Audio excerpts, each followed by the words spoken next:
Hey, this is Will Marshall at Pyramind in San Francisco, and I'm here to show you some little tricks and tips for dealing with panning successfully in Ableton. Something I want to say off the gate is one of the limitations of Ableton, to my mind, is that it doesn't have a separation between mono and stereo channels. A lot of the other DAWs have either mono channels or stereo channels, and these are clearly separate things. Now this has its kind of strengths and weaknesses. Like, it's much more convenient in terms of workflow to just have stereo everything, and you can just put mono sounds in stereo channels. But what I find, especially for producers who are starting out and don't really have their head around the differences between stereo and mono and why you might want to specifically use mono or specifically use stereo, it can be really confusing and can lead to a lot of situations where your overall stereo image is blurrier than it needs to be because you're working almost exclusively with stereo samples.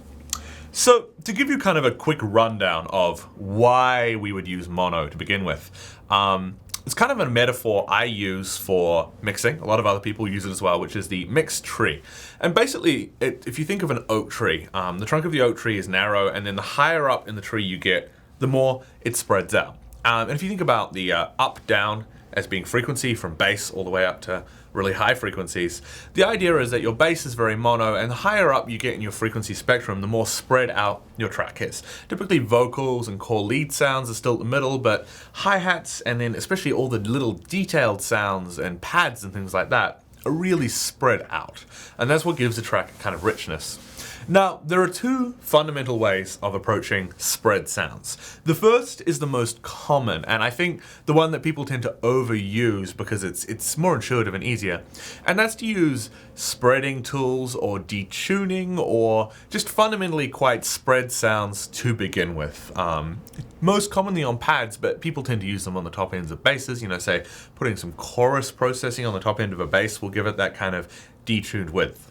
And that's cool. It's definitely an important part of your sound if you want your sound to have that kind of rich width to it. But the way I think about that is as kind of a cloud, like a spread out, smeared sound is inherently imprecise and kind of ambiguous, which is perfect for some things. Like a pad, imprecise and ambiguous is really what you want it to be. So I think of that as a cloud in the sky. Again, another kind of physical metaphor, but you'll bear with me. The other type of sound is like a star, which comes from a specific place. And so something you have to remember is a mono sound can still be panned left or right. A stereo sound is inherently a little bit cloudy and it's not precise about where it comes from. But a mono sound comes from exactly one place in the stereo spectrum. And so it's very pinpointable and very precise. So when you're trying to make a rich, full stereo image, you typically want a combination of smeary, spread out sounds, and then really precise mono sounds, or almost mono, that are panned all the way kind of to the left and right across your stereo spectrum. So not only is there a kind of overall wash, and also your kind of primary sounds down the middle, but you have all these little details that are kind of happening left and right, and your brain can hear, or your ears can hear, the direction they're coming from. It gives you this overall sense of space. So obviously, it's much easier to get that effect if your source sounds are mono, just because panning a mono sound left and right is much easier for your ear to figure out. Panning a stereo sound left or right is confusing. The problem with Ableton is that the ways people usually tend to get mono sounds are problematic. So I'm going to show you. I've made this little bass sample here. It's nothing particularly special, but it is very stereo. So if we listen to it,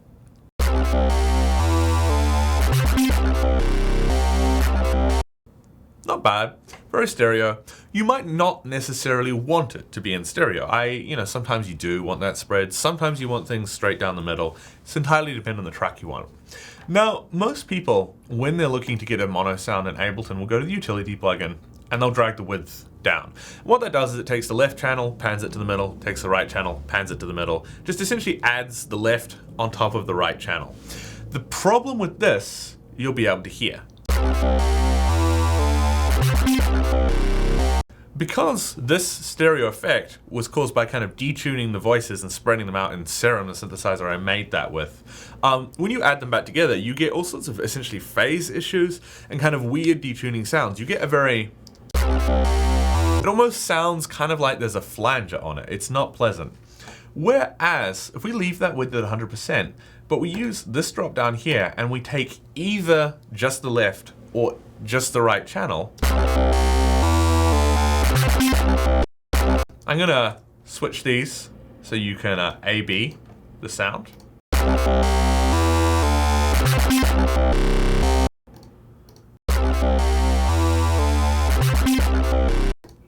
So see how much more crystalline and clear the just the left or just the right channel is, because that's true mono. You're not adding two things together, causing potential problems. So really important rule of thumb is if you want to make a sound mono, usually you want to grab just the left or the right channel. Now, this is also true of drum sounds. If we look at this clap here, claps are very commonly stereo. Obviously snares tend to be as well, but claps are extremely stereo as a rule, so they're a great example. You can even see in the clap waveform here that the left and right channel are different. Now, again, if we use this utility plugin and drag it back down, it's not bad because the left and right sounds are kind of blending together, but you can often get a tighter sound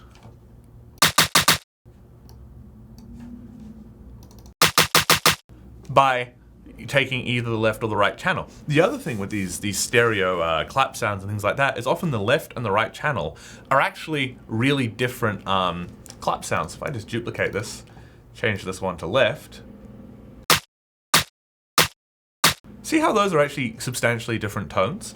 So if you want a fairly mono clap or any kind of percussion sample, maybe one that's been recorded with a 2-mic setup that has some stereo elements to it, and you want a little bit of variation, you want kind of boots and cats and boots and cats, and you want the first and second cat sound to have a little bit of variation to keep the beat moving, one of the things you can do is pull out the left channel on one and the right channel on the other. You get two different but obviously very closely related sounds. It's a great way of getting two samples from one stereo sample, and it tends to be, as I say, tighter than just blending the two samples together. So we can look at this here as well. We're clipping a little bit, that's never good. See how different that sounds? And then if we zero out the width like that, see how it has a kind of weak sound? Particularly anything where you want a precise transient and you want it to be kind of punchy and clear. Adding those two sounds together, or the two sides together, tends to just screw up your transients and make things kind of less crisp and less precise. So something really important to watch out for. Now, there's one final little tip I want to give you on panning in Ableton, specifically if you're panning a mono sound. We'll make this sound mono here. Use the utility plugin and grab the left channel. There's a little plugin called Track Stereo Pan that's a free download. It's a Max for Live plugin from maxforlive.com. What this does is literally just connects to your pan knob and makes your pan knob a little bit more sophisticated. There are two core types of panning in the world. There is basic panning, which is what Ableton does, which essentially just turns up and down the volume of the left and right channels. It's very simple. And then there's a slightly more in-depth algorithmic panning, which will actually kind of shift sound from one channel to the other. I forget what the algorithm is. I used to know this when I studied maths a long time ago. But it's a fairly simple algorithm for moving sound from one channel to the other as you pan around, and also adding a little bit of dB correction. Because if you pan a sound from left to the middle to the right, typically in the real world the sound will get a little bit quieter when it's panned out to one side or the other. Now Ableton doesn't do that by default, but if you add this Max for Live patch to any kind of channel where you're panning stuff and then you move left or right, see how it applies a -3 decibel correction when you're either all on the left or all on the right. So it's automatically panning or automatically adjusting the volume for you when you pan. Now this isn't important if you're just panning a sound and leaving it there, because you can just adjust the channel volume. But if you have a sound that actually has automated panning and it's moving around in the stereo spectrum, you get a much more realistic sound if the volume actually drops a little bit as it goes off to the side and comes back up as it moves through the middle. So any kind of pan automation and stuff, I almost always put this Track Stereo Pan plugin in. There's one last little thing I like to do. So we can, actually I'll just key map that so I can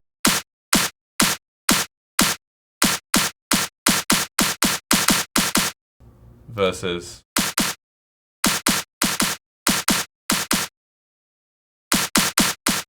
Okay, so one final tip I want to give you in terms of getting the stereo spectrum to move elegantly as you pan things from left to right is to improve the panning controls in Ableton to make them stereo pan. Now, there are two core types of panning control. The first, which Ableton has here, basically just adjusts the volume of the left and right channel. There's also something called stereo panning, which uses a slightly more complicated algorithm. I'm not going to get into it, but you can look up the stereo pan algorithm if you're interested. And basically what it will do is move stuff a little bit from the right channel to the left channel as you pan left and right. And it will also apply a dB correction. Typically when you're panning, you want things as they move out to the sides to get a little bit quieter than stuff in the middle. So you can see as you pan this left and right, this applies up to a -3 dB correction. So it turns things on the sides down a little bit. Now this is really subtle, and it's not important if you're just panning a sound and leaving it there, because you can always just adjust the channel fader, right? But if you have a sound where the pan is automated and it's actually moving around from left to right, that can often sound kind of artificial, and throwing this track stereo pan plugin just at the end of that track can really add just a tiny bit of volume movement that makes that panning movement sound more realistic and more kind of coherent than it otherwise would. So those are some basic tips for getting a better stereo field work in Ableton. Making sure that you mono your sounds using either the left or the right channel as appropriate rather than mixing the parts together. And then when you're moving sounds around dynamically, using this track stereo pan plugin so that you get a little bit of dB correction as things move. Thank you.